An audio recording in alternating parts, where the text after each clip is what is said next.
শুভ সকাল আমার প্রিয় পরিবার। তো তোমরা সবাই কেমন আছো? আশা করি সবাই ভালো আছো, সুস্থ আছো, আর আমরাও ভালো আছি। শরীরটা যেহেতু আমার ভালো না, তো আমি একটু সকাল সকাল বাইরে এখানে দাঁড়িয়েছিলাম। একটু পরে এসে দেখি রিয়া ঘরটা সব কিছু ঝাড়ু দিয়ে বাইরেটা ঝাড়ু দেওয়া শুরু করে দিয়েছি। বাইরে চলে এসেছি, তো ভাবলাম যে ঠিক আছে, যেহেতু উঠে গেছে, কাজ করছে, আমি একটু ক্যামেরাটা নিয়ে ধরি। যেহেতু এত সকাল সকালও ওঠেনি, কিন্তু ওরও একটা টেনশন থাকে। যখন আমার শরীর খারাপ হয় তখন কিন্তু আর বেশিক্ষণ শুয়ে থাকে না, ওকে বলতে হয় না, ও নিজে থেকে উঠে যায়। আসলে এত চাপ নিতে নিতে আমার শেষ পর্যন্ত মাথাটাই চলে গেল। সত্যি আমি জানি না যে আরও আগের মতো স্বাভাবিক হতে পারবো কি না। আমি আগে থেকেও মনে করতাম যে বেশি চাপ নিলে, একে তো আমার মাথার প্রবলেম ছিল, তো সেই মাথার প্রবলেমটা আমি কোনো এক ব্লগে অবশ্য সেটাও শেয়ার করব। আমার মাথাটা সুস্থ ছিল, স্বাভাবিক ছিল, আগের মতো আমি ভালো ছিলাম। আমার মাথায় বাড়ি দেওয়ার কারণে এই সমস্ত ঘটনা ঘটেছে আমার মাথায়। আজকে শুধু এটুকুই বললাম, কোনো এক ব্লগে পুরোটাই বলবো। আমার মাথায় একসময় এমন একটা বাড়ি, মানে একটা শুধু না, পরপর 10-12টা বাড়ি দেওয়া হয়েছিল মাথার। তো মাথার সমস্যাটা তখন এরকম হয়ে গেছিলো, মানে তখন তো সেন্স ছিলই না, মানে 12 ঘন্টা মতো অজ্ঞান ছিলাম। তারপরে যখন ডক্টর দেখালাম তখন বলল, রায়গঞ্জে ডাক্তার দেখিয়ে তো প্রচুর পারতই না, আরও কী সব ওষুধ টষুধ দিয়ে আরও বেশি হয়ে গেছিলো। তখন রায়গঞ্জ থেকে ট্রান্সফার করেছিল মালদায়।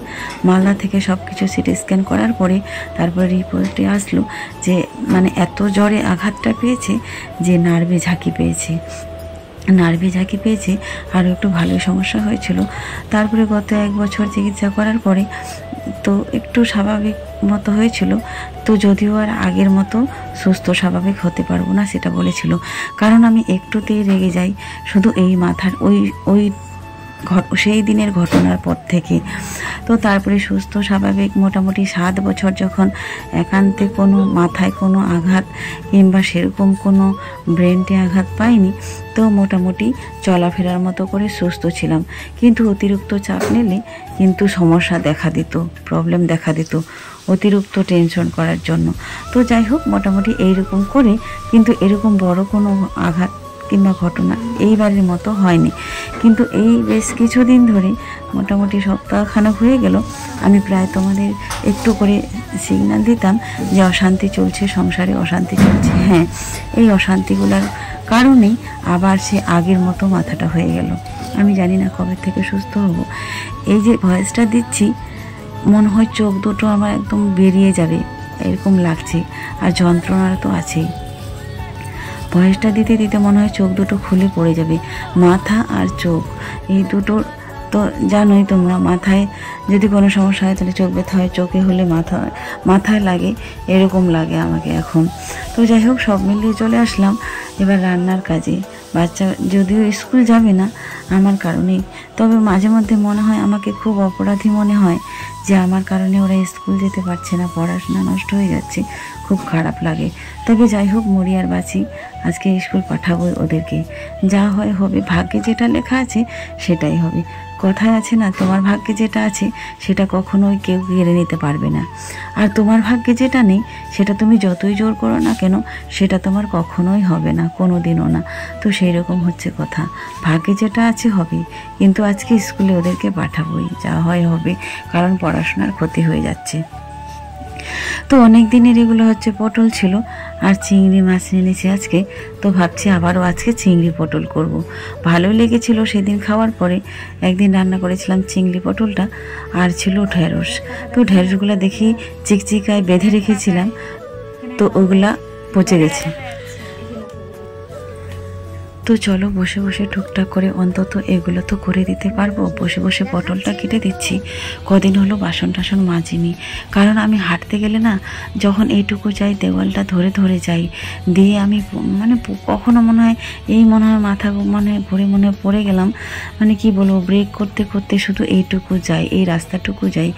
সত্যি দেখো, শরীরে অন্য কোথাও হলে সেই সমস্যাটা সামলে নেওয়া যায়, এমন একটা কথা বলছি, যেমন যদি হাতে কিছু হতো, পায়ে কিছু হতো, আর কোথাও কিছু হতো, সেই ব্যাপারটা না একটু সহ্য করার মতো সহ্য হয়। কথার কথা বললাম, আমার একটা হাতও নেই, তবু কিন্তু সেটা হয়, অনেক সময় পারি। কিন্তু মাথা জিনিসটা এমন একটা জিনিস না, সেটা কোনো কিছুতেই সামলে নিতে পারছি না। অনেক সময় দেখি যন্ত্রণার জন্য মুখ চোখ সব কিছু ফুলে গেছে, অনেক সময় দেখি চোখটা খুলতেও পারছি না।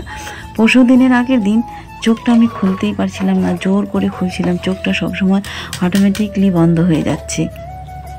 যন্ত্রণা যে কেমন আমি সেটা তোমাদেরকে বলে বোঝাতে পারবো না, অসহ্য যন্ত্রণা। তারপরে চলে এসেছি রান্নায়, কুঁদরি ভাজা করব। তো আগে লবণ জল দিয়ে সেদ্ধ করে নিচ্ছি, আর করব চিংড়ি পটল। বাচ্চাগুলো ঠিকঠাক খেতে চায় না, খাওয়া দাওয়া সব কিছু যেন এলোমেলো হয়ে গেছে।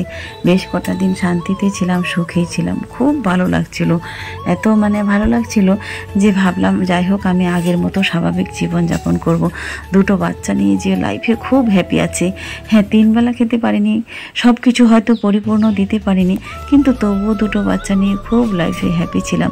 কারণ আমার দুটো বাচ্চা আমার 2 পাশে 2 পৃথিবী, আর আমার কাউকে লাগে না, কোনো কিছুই লাগে না। এই দুজনকে নিয়ে জীবনে অনেক হ্যাপি থাকার চেষ্টা করি আর থাকি।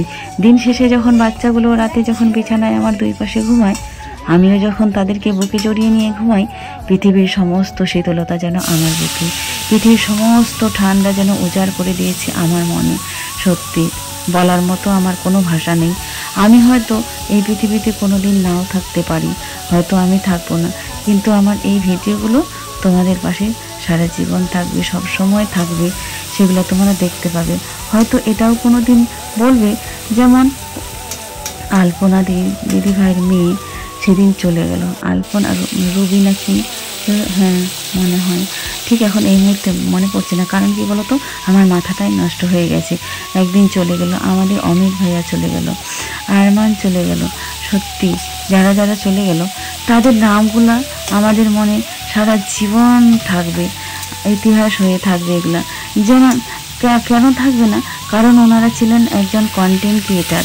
আমাদের কাছে কিন্তু ওদের মূল্যটা অনেক বেশি, আমরা কিন্তু তাদেরকে অনেক বেশি বেশি ধরে রাখার চেষ্টা করি, থাকে মন থেকে, কিন্তু কখনোই তারা আমাদের মন থেকে মুছে যায় না। তো সেই রকমই হয়তো আমি থাকবো না, হয়তো আমার এই কথাগুলো তোমাদের কাছে স্মরণীয় হয়ে থাকবে, আমার এই কন্টেন্টটা তোমাদের কাছে স্মরণীয় হয়ে থাকবে, আমার এই ব্লগটা। তোমরা বলবে একদিন না একদিন যে ওই দিদিটা ছিল, হ্যাঁ ওই স্বপ্ননীর দিদি ভাইয়ের এই চ্যানেলটা, স্বপ্ননীর দিদি ভাইয়ের এই কথাগুলো মনে পড়ছে, হয়তো কেউ না কেউ ভিডিওগুলো দেখবে। তো সেই জন্যই বলছি যে আর আমার বাচ্চাগুলোর জন্য এটা থাকবে। বাচ্চাগুলোর জন্য কতটুকু করেছি, কি করেছি তারা তো জানে, তারপরেও মনে পড়বে। যেহেতু এখনও ওদের বোঝার ক্ষমতা শক্তি অতটা হয়নি, তবে একদিন হবে, কারণ ওরা এখনও কেউ ম্যাচিউরিটি নন। যখন ম্যাচিউরড হবে তখন হয়তো বুঝতে পারবে সংসার জিনিসটা কি, সংগ্রাম জিনিসটা কি, আমার মা আমাদের জন্য কতটা লড়াই করেছেন, আমার মা আমাদের জন্য কতটা স্ট্রাগল করেছেন, মা কি জিনিস ছিল।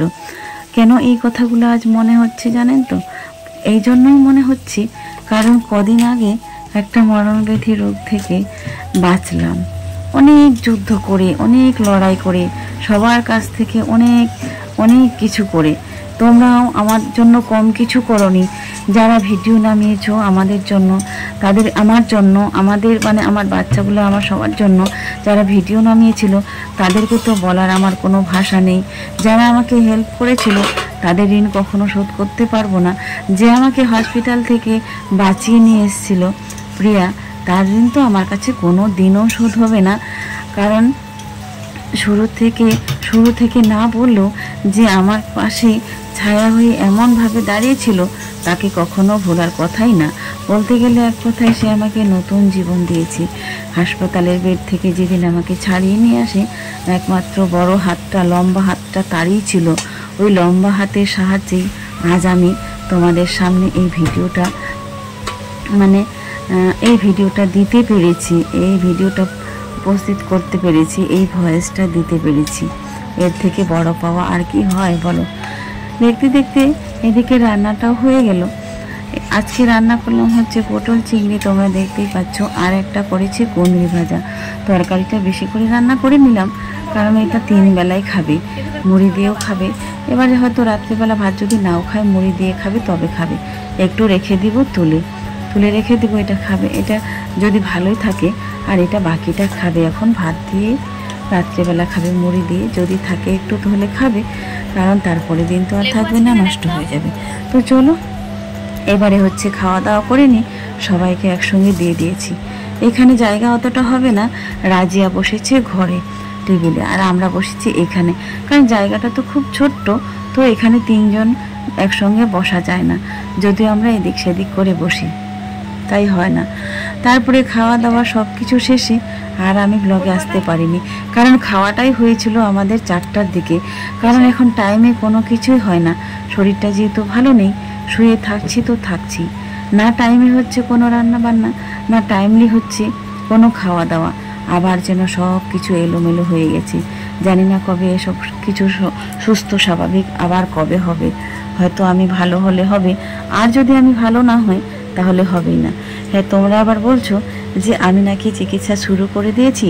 না গো, চিকিৎসা শুরু হয়নি, সামান্য হচ্ছে জ্বরের ওষুধ আর গ্যাসের ওষুধ খাচ্ছি, আর একটা সিটজেন খাচ্ছি, প্যারাসিটামল খাবো, একটা 2টা গ্যাসের খাবো, কারণ শরীরটাতে জ্বর ভাব, আর ঘুম কোনো কিছুতেই হচ্ছে না।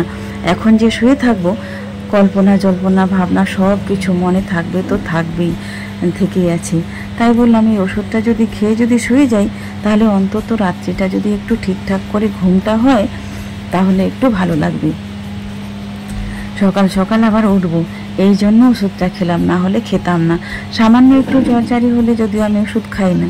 তবে আজকের ভিডিওটা কেমন লাগলো, সবাই ভালো থাকবেন, সুস্থ থাকবেন।